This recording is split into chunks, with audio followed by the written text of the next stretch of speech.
इसे दिल्ली पुलिस की पोल खुलना कहें या केजरीवाल सरकार की पूरी जो वादाकशी है, जो बातें हैं, उसे कहीं फेल होते कहें। आप लोगों को पता ही होगा 31 की रात यानी 31 दिसंबर 2022 की रात को दिल्ली में एक बहुत बड़ा हादसा हुआ, जिस हादसे में अंजलि नाम की एक युवती को कुछ कार वाले युवक जो पूरी तरह से नशे में थे, उन लोगों ने पहले एक्सीडेंट किया, गलती से किया, जानबूझ के किया, ये बात बाद की है। लेकिन एक्सीडेंट के बाद उन लोगों ने उसे 12 से 14 किलोमीटर दूरी तक अपनी कार के अंदर रौंदा। ये जो दर्द है, ये जो पीड़ा है, कुछ समय तक वो चीखती रही, चिल्लाती रही, जब तक उसे चेतना थी, उसमें चिल्लाने की शक्ति थी। वो फंस गई थी कार के अंदर और उसे घसीटा जा रहा था। अंदाजा लगाइए उस पीड़ा की, उस दर्द की, कि वो कोई भी हो, वो किसी की बेटी हो, किसी का बेटा हो, बच्चा हो, जानवर हो, उसे किस यातना से गुजरना पड़ा होगा।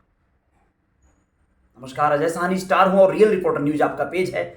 आप सभी का स्वागत करता हूं। और आज ऐसा नहीं है कि अब तक मेरा इस पर ध्यान नहीं गया था, लेकिन मैं भी बड़ा अजीब हूं ना।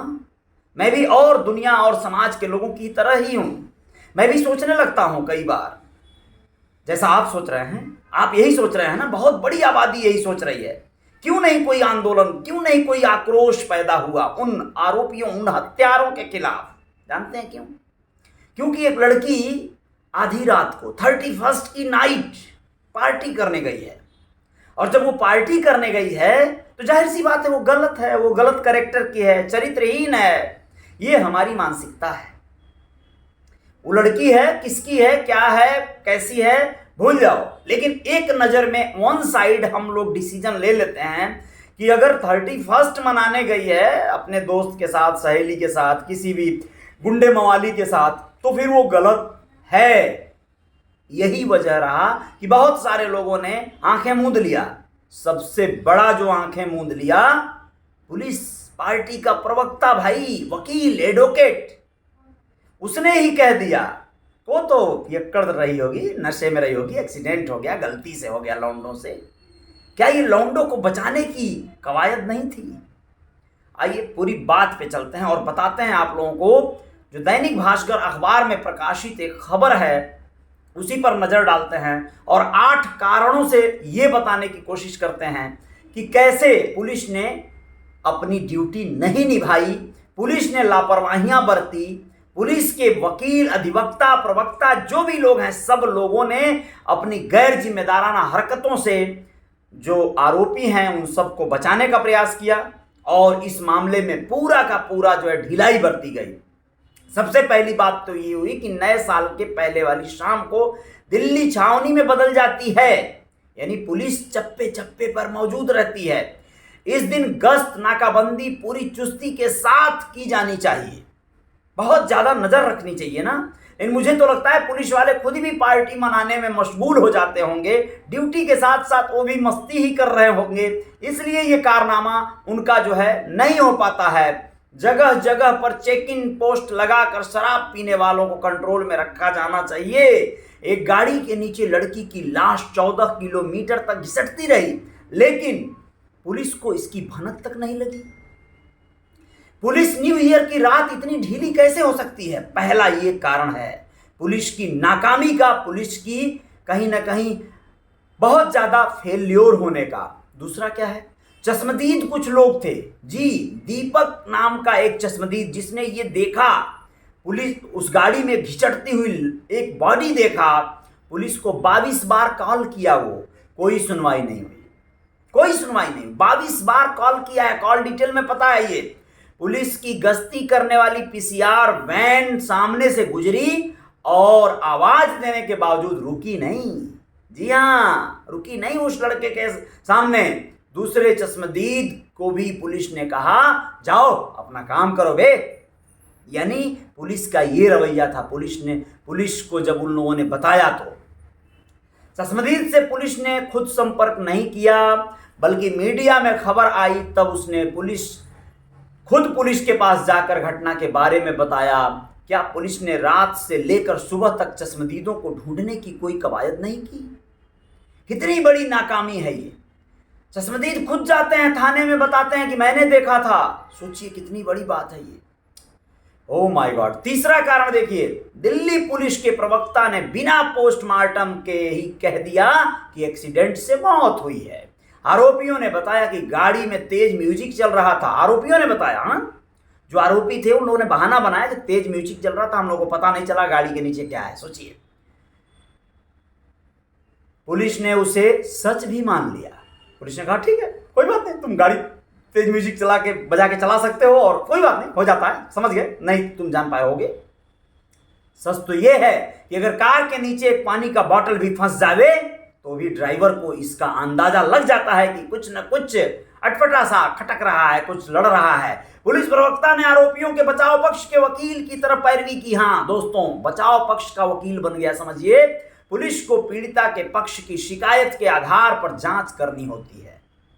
चौथा कारण जानिए, पुलिस को आरोपियों का अल्कोहलिक टेस्ट तत्काल करना चाहिए था। टेस्ट के रिजल्ट और आरोपियों के बयान से मैच करके केस को समझना चाहिए था। हालांकि ये टेस्ट 80 घंटे तक किया जा सकता है, लेकिन इतने गंभीर केस में पुलिस ने ढिलाई क्यों बरती? पुलिस ने लड़की का पोस्टमार्टम करीब 36 घंटे बाद किया।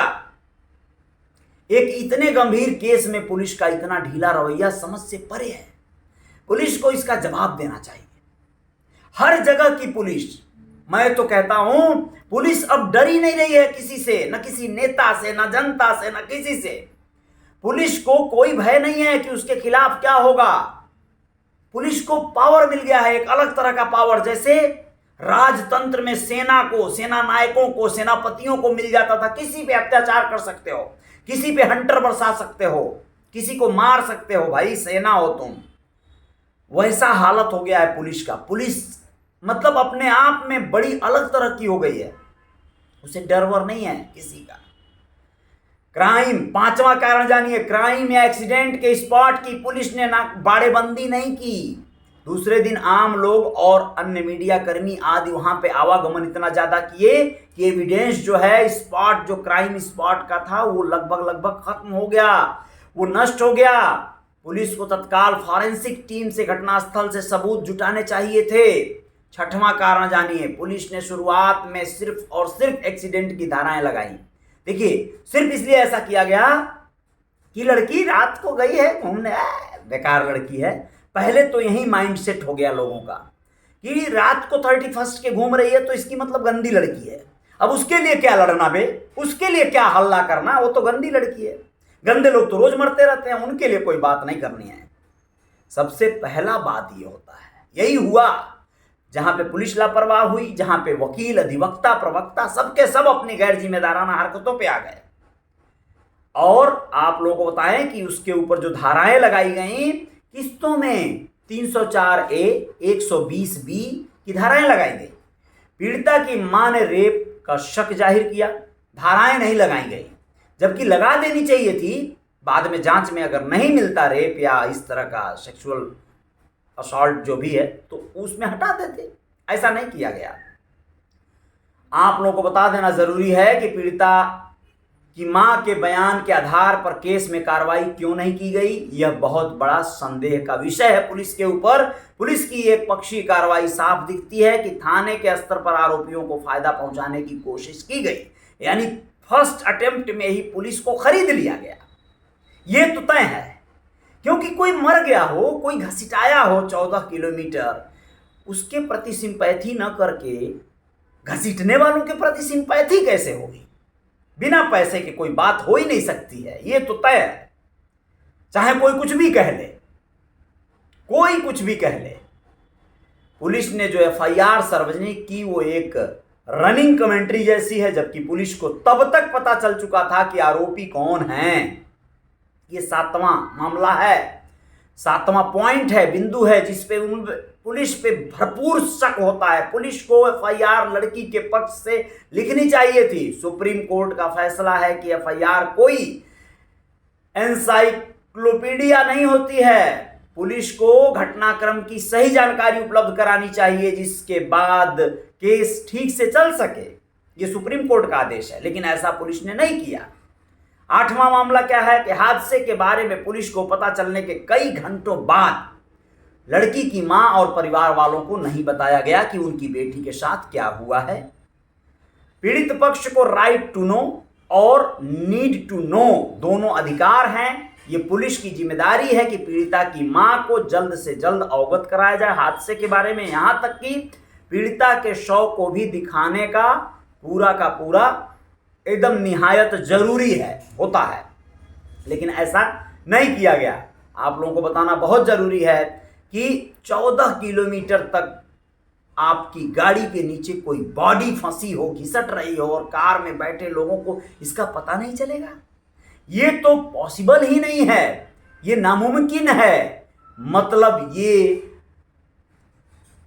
बहुत ही बड़ा अपराध किया गया है, जानबूझकर किया गया अपराध है। अगर ये मान भी लिया जाए कि उन्हें पता नहीं चला, तो फिर शराब के इतने नशे में थे कि उन्हें होश नहीं था, तभी भी ये मामला डेलिब्रेट है। अगर इस सब का सबूत होने के बाद भी पुलिस कोर्ट में 304A का मुकदमा डाले, तो कोर्ट के पास पावर है कि वो इसे 304 के केस में बदल दे। इस धारा में जुर्म साबित होने पर 14 साल की सजा हो सकती है। अब आप लोग ये जान लीजिए कि पुलिस वालों के घेरे में ढीली कार्रवाई से केस कमजोर हो गया। कैसे हुआ? अभी ये कहना मुश्किल है कि पुलिस ने ठीक से काम नहीं किया है। सबसे बड़ा सवाल यह है कि पीसीआर पर उनको बार बार फोन किया गया। अगर वो उठा लेते तो ये एक्सीडेंट की घटना रोकी जा सकती नहीं थी, लेकिन एक्सीडेंट के बाद रिलीफ दिया जा सकता था। आरोपी लड़की को 14 किलोमीटर तक घसीटते रहे, इसमें करीब 1 घंटा तो लगा ही होगा। ऐसे में अगर पुलिस पहले कहीं इंटरफियर कर देती तो शायद लड़की को बचाया भी जा सकता था। फिलहाल पुलिस ने सीसीटीवी फुटेज तो निकाल ही लिया है, बॉडी का पोस्टमार्टम भी करवा रहे हैं। एफआईआर में 15 घंटे की और पोस्टमार्टम में 36 घंटे की देरी से भी पुलिस पर सवाल खड़े हो रहे हैं। इस देरी का जांच पर नेगेटिव इम्पैक्ट होता है। पुलिस से पहले तो मीडिया को सब पता चल गया था। घटना रात 2 बजे के आसपास हुई है। सोचिए, पुलिस से तेज मीडिया हो गई है। लड़की की मां ने बताया कि घटना के बाद सुबह 8 बजे पुलिस का फोन आया, लेकिन मौत की जानकारी दोपहर 1 बजे के आसपास दी गई। इसके पहले घुमाते रहे। किसी भी तरह की देरी शक पैदा करने वाली है, पुलिस पर शक बढ़ाती है। पोस्टमार्टम में सेक्सुअल असॉल्ट न आने से ये मान लेना गलत है कि इस बारे में छानबीन न की जाए। क्या पता इन लड़कों ने लड़की के संबंध रहे हों और कोई झगड़ा ही इस क्रूरता की वजह बन गया हो। अभी केस ओपन है, तो इन्वेस्टिगेशन सबसे जरूरी है। कई मामलों में ये असॉल्ट उस घटना में नहीं होता, लेकिन उसकी वजह यही होती है। इस मामले में अभी FSL रिपोर्ट का भी इंतजार है, उससे भी चीज़ें और साफ होंगी। आप लोगों को बताना ज़रूरी है। मान लीजिए उसके साथ कोई घटना नहीं घटी थी, यानी कोई सेक्सुअल असॉल्ट नहीं हुआ था, तो भी हो सकता है उसके साथ कोशिश की गई हो और वो बच के वहाँ से निकलना चाहिए हो। ऐसा भी तो हो सकता है। अब तो वो दुनिया में नहीं रही बताने के लिए, लेकिन कुछ और तथ्य हैं जिनके बारे में आपको अभी बताते हैं। आप लोग जानेंगे कि अगर पुलिस उस पर नज़र डाल लेती, उसे ढूंढ लेती, उन लोगों को पकड़ लेती जो उसके साथ पार्टी करने गए थे, जो उसकी सहेली थी, जिसकी स्कूटी पे वो बैठकर निकली थी, ओयो होटल के बाहर जिन लोगों से झड़प हो रहा था, वो लोग कौन थे, वो उसके दोस्त थे, आखिर झड़प क्यों हो गया, होटल का मैनेजर क्यों इन लोगों को बाहर का रास्ता दिखा दिया, कोई तो वजह थी। हो सकता है उसे लोग इस्तेमाल करने के लिए उस पर प्रेशर बना रहे हों और वो तैयार ना हुई हो। तो ये बात सोच लीजिए कि कितनी ज़रूरी है। क्या लड़कियां जब घर से बाहर निकलेंगी तो उन्हें किसी के बिस्तर पे रौंदना होगा? क्या उसे किसी से समझौता करना होगा तभी वो पार्टी कर सकती हैं? अगर वो ऐसा नहीं करती हैं तो फिर उनके साथ उनको मार डाला जाएगा। आगे और खबरों में बताते हैं। बहुत बहुत धन्यवाद। आप लोग दूसरा भाग जरूर देखिएगा। शुक्रिया।